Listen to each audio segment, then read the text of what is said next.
Have you been able to fully upload all the results from the presidential election on the IREV portal? You cannot fully upload all the results because there were places where elections did not take place. And I'll give you an example. The Inec chairman is facing tough time. Mr. Okoye just revealed that the Inec chairman is facing a lot of challenges right now. That though he claimed that he would defend himself against Atiku and the Labour Party presidential candidate Peter Obi in court. It's getting more serious at the same time getting more tougher. I don't know how the Inec chairman is feeling presently, but I know definitely he's having a sleepless night. Though, I want you guys to watch this particular video. We'll be right back. There are more news that you need to see. To judge the entire performance of the commission on the basis of glitch in result upload for the presidential election.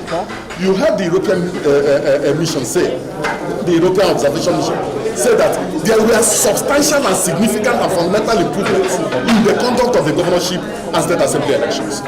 That is a positive sign. Nobody has also faulted the conduct of the senatorial and House of Representatives elections. That is, for me, is also a positive sign. Now, but we must also recognize the fact that the law itself has also given the political parties the opportunity to know what goes on at each polling unit. Almost all the political parties, or at least 5 of the political parties, nominated and got accredited over 170,000 polling agents. So what that means is that they had primary evidence of the results from the polling units, and it is those results from the polling units. So, and it cannot be correct for a political party to rely only on result upload in order to get the evidence with which he wants to prosecute his case in court. But as I say, this man will go to prison with the Inec chairman. That's what I'm saying. That's what I am personally observing. Because the way he's saying it, I don't know how much they paid him already. I don't know. Definitely everybody is looking for an appointment for Bola Ahmed Tinubu, who will not even remain in power before the next 6 months. Did Inec go into his shell? Was Inec hiding from the public? Or what exactly went wrong? no, we were not hiding. We were engaged in other processes relating to the election. Indeed. Because a lot of Nigerians have so many questions. Those who are disappointed, those who are underwhelmed, those who feel very aggrieved, and those who are just wanting explanation as to what really happened. But tonight, let's take the issues one after the other. Have you been able to fully upload all the results from the presidential election on the IREV portal? You cannot fully upload all the results because there were places where elections did not take place. And I'll give you an example. Before the election, we told Nigerians that elections will take place only in 176,606 polling units, as against the number of polling units we have in the country, because in some of those polling units, we do not have registered voters. So you don't expect results from the IREV for all these other polling units where we did not deploy. That is one. Secondly, in places where there were violent disruption of the elections, you don't expect results from those polling units. And so I think that it will not be right to expect that the IREV will contain results from 176,606 polling units. That is far-fetched. How many have you uploaded now so far? Well, I don't have the figure of it, but the results, substantial number of the results are already on the IREV. I mean, why did it take INEC that long to upload the result? Well, as a lawyer, I'm going to be slightly circumspect and slightly careful in answering some of your questions because some of the issues relating to the issue of result upload, especially for the presidential election, is pending before the election petitions court, and the commission. I think on the 3rd of July, we opened its defense around the issue of result upload and the issues surrounding it. So if you permit me, I will just try as much as possible to avoid answering that question because it's one of the major issues before the election petitions court. And I'm careful about answering. So people are worried that there were two different kinds of elections that happened on one day. One part of it, there are those who are worried that results were there. The other part, results were not there. Why the discrepancy? It's not a discrepancy.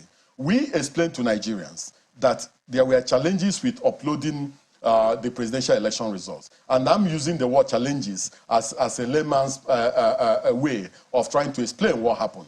The commission said that there was a glitch in terms of uploading the presidential election results. But you know, and I've said it times without number, the uploading of the results of the election into the Inec result viewing portal was to build public trust and also for the public to follow what goes on within and around the election process.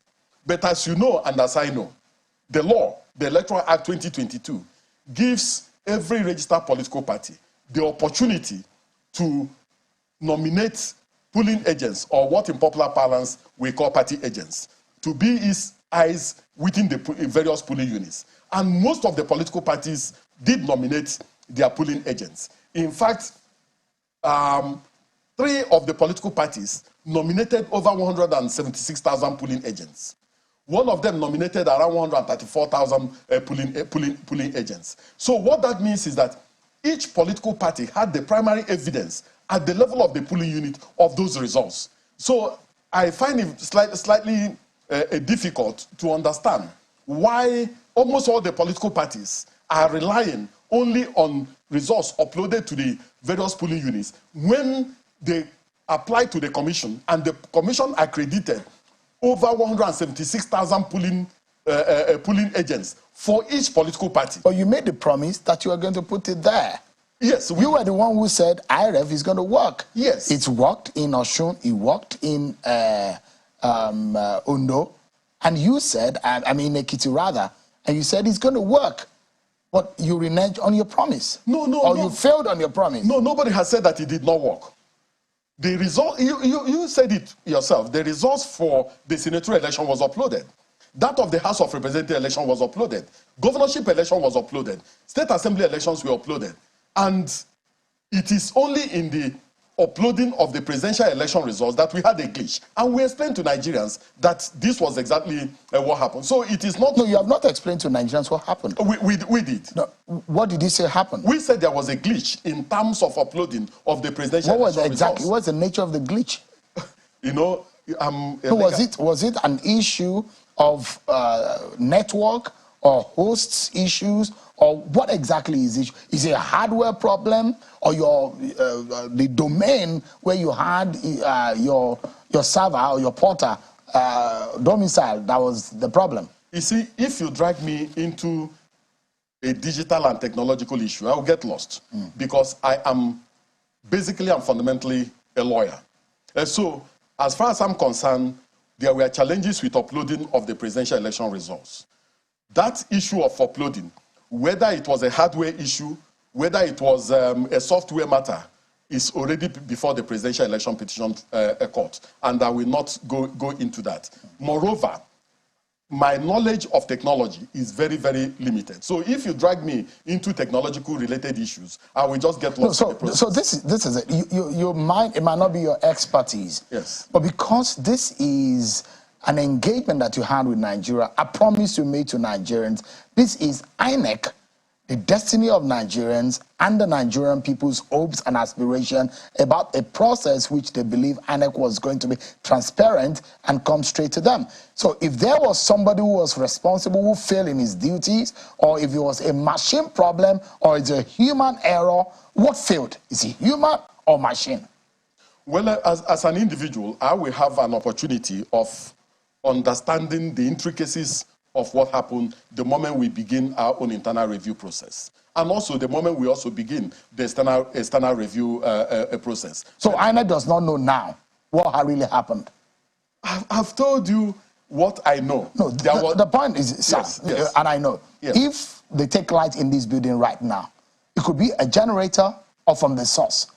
or solar. There are possible 3 ways by which we can generate power in this room right now. If they take light from the source, which is NEPA or PHCN, we put on our generator. If our solar fails, these are possible 3 ways. I'm not in that area, but I could tell you that power will be restored because our engineers are putting on the generator. So it could be that our engineer had gone to have dinner somewhere else, and that was why the gap of the minute in which they took light and we couldn't restore it. So that's what I'm asking. In layman terms, was it a human error or a machine error? Well, all I know is that there was a glitch. There were challenges with uploading of the presidential election result. That is all from a layman's point of view that I can explain. So nobody has been held accountable within Inec? It's not issue of holding anybody accountable. What failed? There were monies, millions of naira, Nigerian taxpayers' money that have been entrusted in the hands of Inec to prosecute this election. A major part of it failed, and Inec described it as a glitch. So explain to Nigerians if it's human or machine. So that you don't, I know what you're trying to run away from. I'm not running away. You don't want to get into the arena of what the tribunal is prosecuting right now, but just tell Nigerians it was human, it was machine. No. So Nigerians can then hold their breath and wait to when the defense of INEC comes. No. Let me explain something to you. When you are using the word failure, you are using the word failure in a very generic sense, and that is not right. Now, that machine you are talking about has 3 components and 3 elements. When we were doing the voters registration process, we use that particular machine for purposes of voters registration. When we are doing voter accreditation, we use it for voter accreditation. And then after election, we also use the same machine for result upload. So it is only one component of result upload that we are talking about. So the machine has not failed. The machine was used successfully in terms of voters registration. The machine was also used successfully in terms of voter accreditation. And the machine was also used successfully in terms of result upload. We are only talking of result upload for the presidential election only. So it is not true, and it is not right, and it's not correct to insinuate, even remotely, that taxpayers' money was wasted and the machine did not work. No, the machine worked optimally. I look at it in this way, yes. Mr. Okoye. If you are to buy a vehicle, and what you are concerned about is you paid for the vehicle and the vehicle is delivered to you. But when they give you a story that on the way from Mina, in between Mina and Abuja, the vehicle break down and something happened, you don't want to hear the story. What you want is what you paid for to be delivered to you. Nigerians paid for an excellent election. And midway, something happened when you promised them that results are going to be uploaded on IREV as a transparent process to be able to monitor and circumvent any kind of fraudulent activities on the exercise.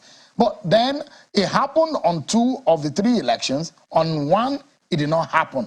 So that means that Beavers worked, but where you're supposed to upload it in the cloud or in one machine, it did not come, and it did not come in one of the elections out of the 3. The Nigerians are beginning to worry. If it was a human effort to hold on to that result. Let me give you an example. I boarded a plane coming from Anambra at the Anambra airport. All of us had already boarded the plane. And then suddenly, the pilot said that there was a problem with the computer of the aircraft and that he had called Lagos and that Lagos has asked him to shut down the plane and restart it. And he told us that what he's doing is akin to a computer, to our mobile phones hanging, and then you switch it off and put it on again. So even in aeroplanes, sometimes you experience that type of challenge. I have seen, you can buy a vehicle today and it will have a problem. No doubt. I've seen vehicles that were recalled to the factory. Mr. Okoye, do you realize that Nigerians are very reasonable people? Oh, definitely. They can understand with you if you have a problem. Genuinely, they will understand. This is not the first time INEC has had logistics problem. And Nigerians will understand, you are going to postpone the election. We'll wait the next 2 weeks when you want to hold it. But when you have raised their hopes and you say, this is going to work, and did not work, don't you think that they have the right to ask, especially when the only reason why people pay tax is to see the effort of that tax being used? Well, let's take a break, Mr. Okoye.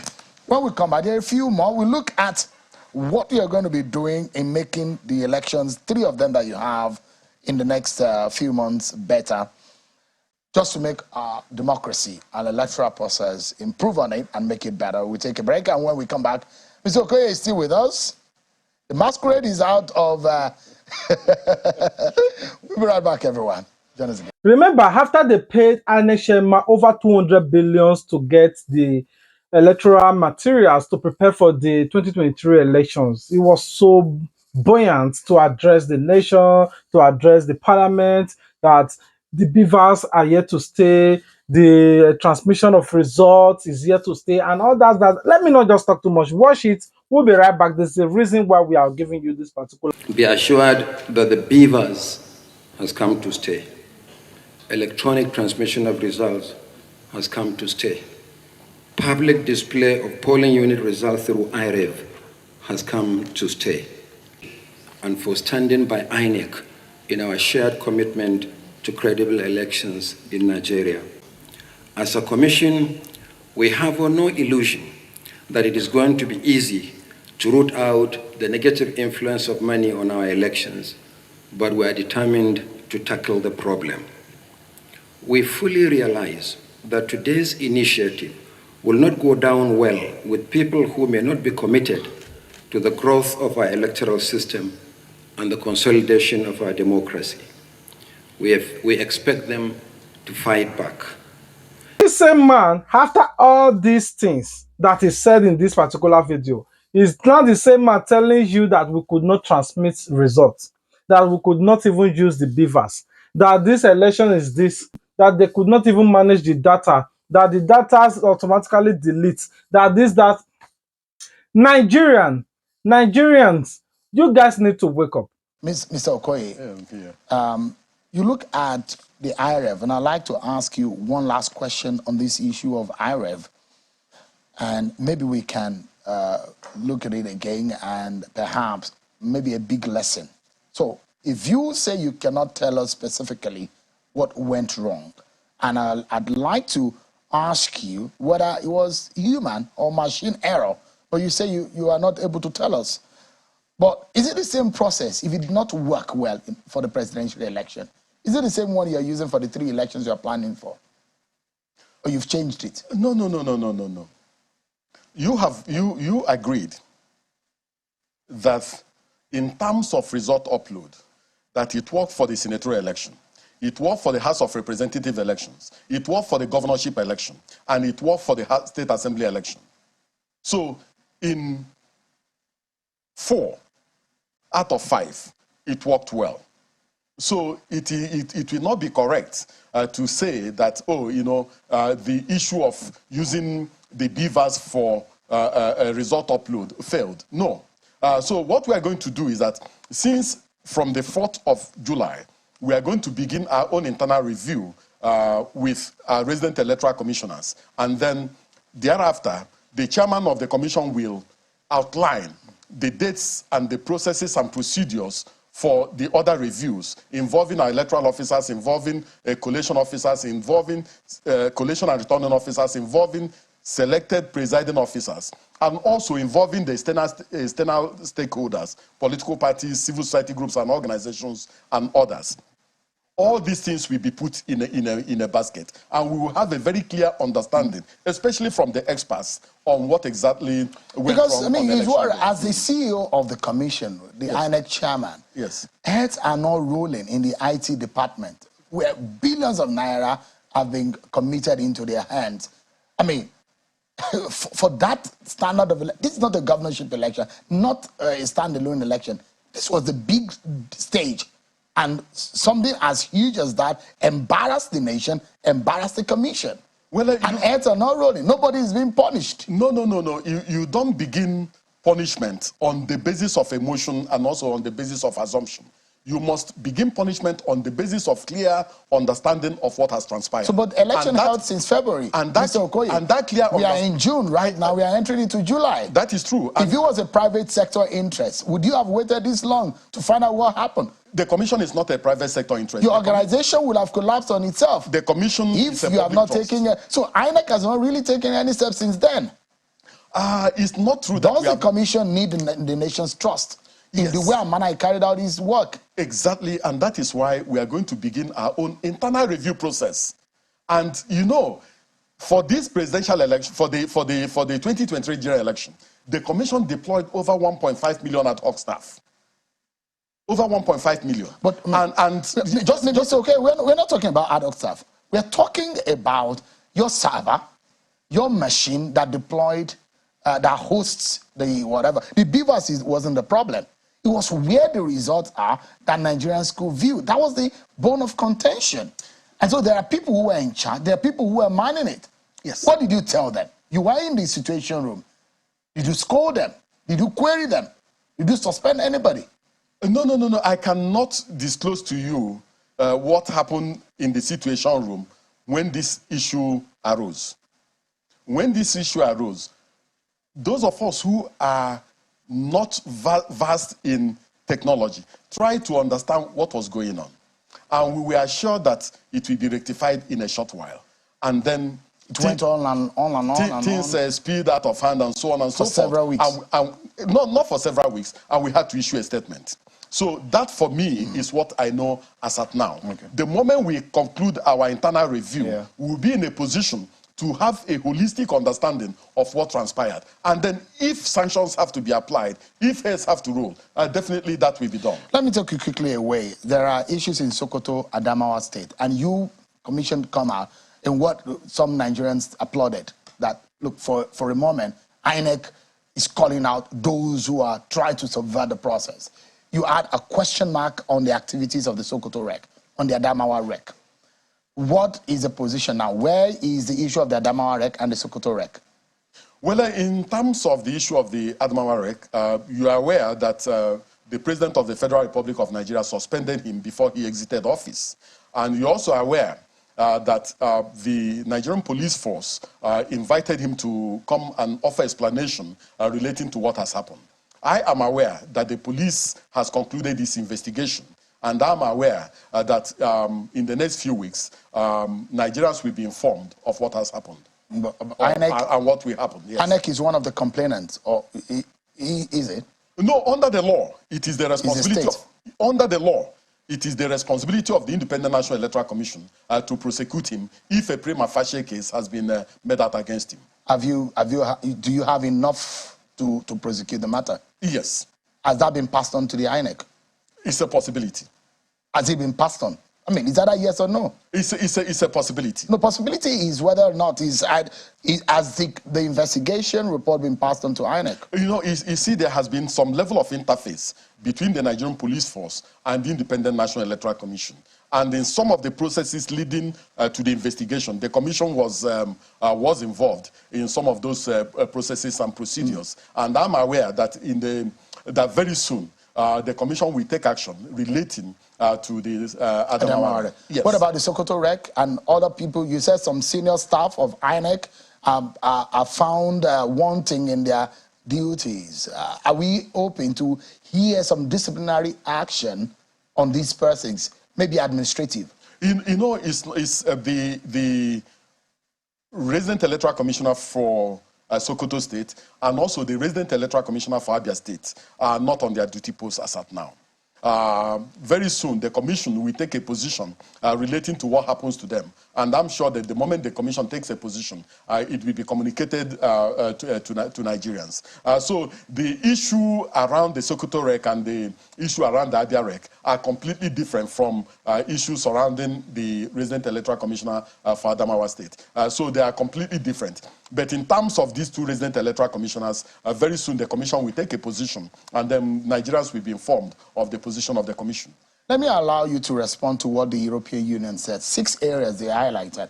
One of it was actually very indicting. EU said INEC lacked efficient planning and transparency during critical stages of the electoral process. How do you react to that? Well, that's a very general statement. But in terms of transparency, this particular commission has been very, very transparent. We carried all the critical stakeholders along throughout the planning process for the 2023 general election. The time we released the voters register, and even when we were compiling the voters register, we engaged all the critical stakeholders. When we converted some of our voting points and voting point settlements into full-fledged polling units, we carried almost all the stakeholders along.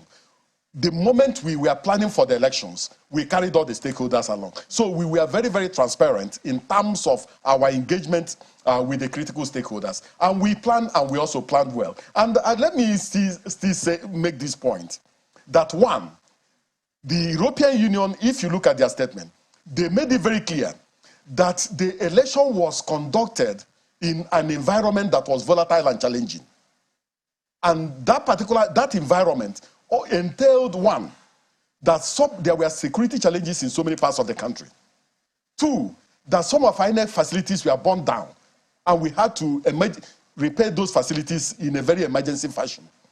Three, there were also challenges relating to the freight situation in the country, relating to the Naira redesign, and also relating to some of the transport companies that we engaged, reneging on the contracts they entered into with the commission. So you have to look at this particular contest in analyzing whether the commission performed well or did not perform well during the 2023 general election. I'd like us to anchor on this note. I'm not the one to pass a judgment on an organization that has hundreds of people working in it. But isn't it obvious, Mr. Okoye, that Inec has bad eggs in it? And would you say that your efforts were being messed up or being frustrated by some of these bad eggs? Well, if you are talking about the commission, I need you to make a separation. There are the permanent staff of the commission who work for the commission, and then there are the ad hoc staff that the commission recruits in order to conduct this election. Part of those ad hoc staff we recruit are youth corps members, young men and women. Secondly, we also recruit students of federal tertiary institutions in their penultimate year. We also recruit staff of federal agencies, commissions, and parastatals who serve as supervisory presiding officers, and we also recruit lecturers from federal tertiary institutions who collate results and also serve. But were there are there bad eggs? Do you regret recruiting some of these people based on their conduct? I believe that those who performed well far outweigh the few people that betrayed the trust of the Nigerian people and also betrayed their oaths. We need to go now, Mr. Okoye. If you can look into the camera and promise Nigerians, we have 3 elections coming. There's a trust deficit in your organization. What trust more can Nigerians put in Inec going forward? Can we trust Inec? Can we trust you that you will say something and stand by it? Well, our mandate has been defined by the Constitution and by the law. And we, as an election management body, are going to set in motion the processes and procedures for the conduct of a good election in these 3 states. But you must also understand and realize that the conduct of election is a multi-stakeholder venture.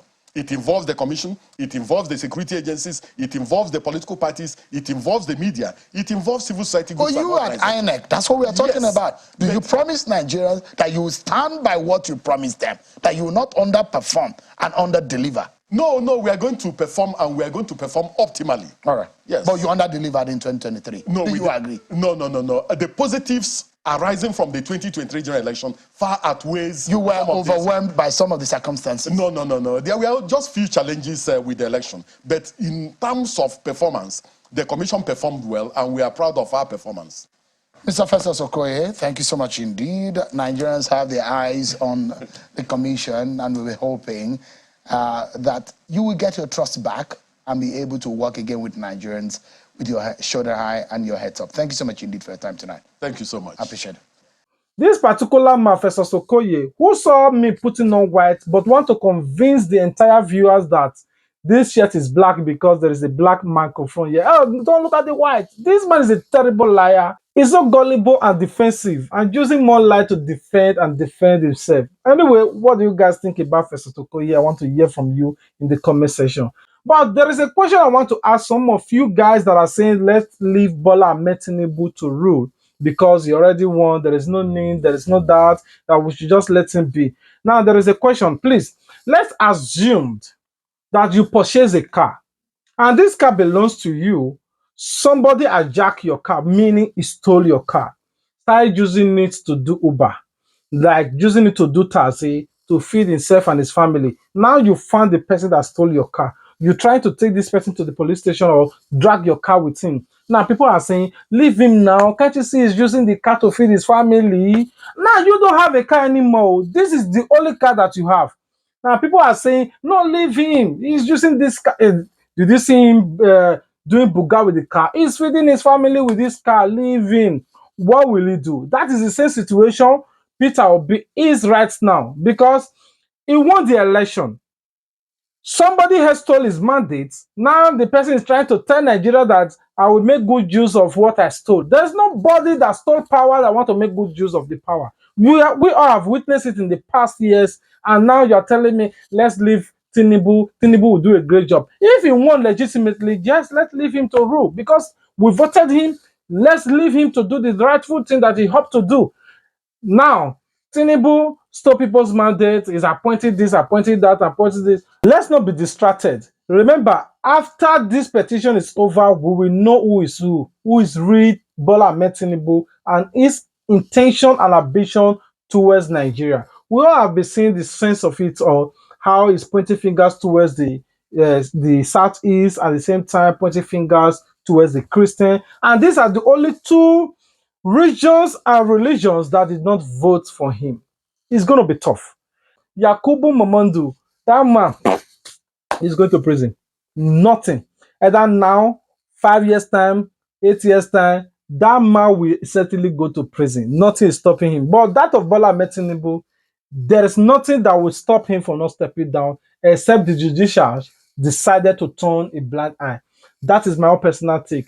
All right, what do you guys think? I want to hear from you in the comment section. These two guys, who do you believe will win this case? Bola Ahmed Tinubu remain in office, or Atiku should be the winner, or the Peter Obi should be the winner? Let's say, on your own personal perspective or view, do you think that Atiku is already having more upper hands in court, or the Labour Party is having more upper hands, or the Tinubu is already in office, nothing or anything can remove him from office till next 4 years? I want to hear from you guys in the comment section. Don't forget to subscribe if you have not yet subscribed. Plan B TV team love you. Please join the team. Just subscribe, turn off the notification bell so you'll be notified anytime we upload a new video. For all the Plan B TV team out there who already subscribed, God loves you. God bless you. God continue to provide for you, for your data and every effort you're putting to watch our content, for your comments, for your thumbs up. I can't just appreciate it all, but God will reward you for your great work. Until we meet again, stay tuned, Plan B TV. Peace out. Don't forget to subscribe to get notified. And as you share your support, now say God bless you too. Sense on the bed. Plan B TV, Plan B TV, Plan B TV, Plan B TV. Oh, Plan B TV, Plan B TV, Plan B TV, Plan B TV.